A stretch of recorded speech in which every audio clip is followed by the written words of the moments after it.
Assalamu alaikum wa rahmatullahi ta'ala wa barakatuhu. Barkanmu da yau, barkanmu da sake saduwa da ku a daidai wannan lokaci. Kamar dai yadda kuka sani kuma kamar yadda kuka saba tare da ni da abokiyar aikina wato su highlights.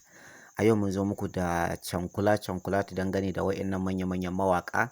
Kamar za mu iya cewa wane ne gwaninka ko wane ne gwaninki. Malama su highlight me za ki iya cewa akan hakan? Assalamu alaikum warahmatullahi wabarakatuh. Barkanmu da yawa, barkanmu da sake kasancewa tare da ku a wannan lokaci. A yau dai kar ku manta muna tafe da shirinmu na waye gwaninka ko waye gwaninki.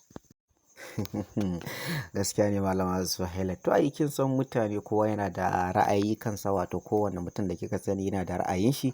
Maybe ra'ayin mun ba zai iya zuwa ɗaya ba, amma dai kin riga kin gama magana da kika ce waye gwaninka waye gwaninki. So bari mu ji ra'ayi kan mutane musamman ma masoyan wa'innan mawaƙa wato da kuke gani kamar haka, wato Hamisu Breaker, Auta MG Boy da kuma Naziru.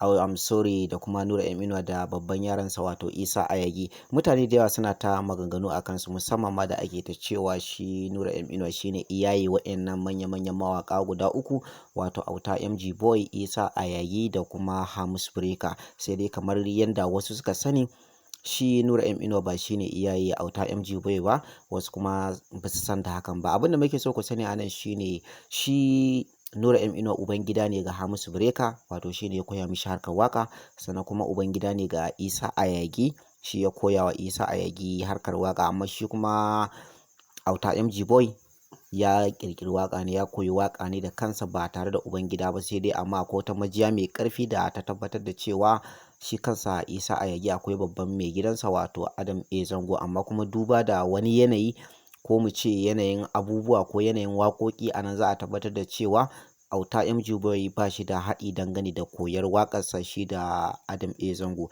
saboda shi Adam A Zango yana yin waƙoƙin hip hop ne, shi kuma Auta MG Boy yana waƙoƙin soyayya wato waƙoƙin nanaye. So kun ga cewa kenan da A Zango ne koya mishi, da shi kansa waƙoƙin hip hop zai yi. Amma dai ban san me masu sauraro za su iya cewa akan hakan ba. To amma ya aka yi mutane suke cewa Hamisu Breaker ya fi M Inuwa ɗaukaka? Kuma shi Isa Ayagi har yanzu babu wanda ya san shi. Har yanzu babu wanda ya san labarin shi.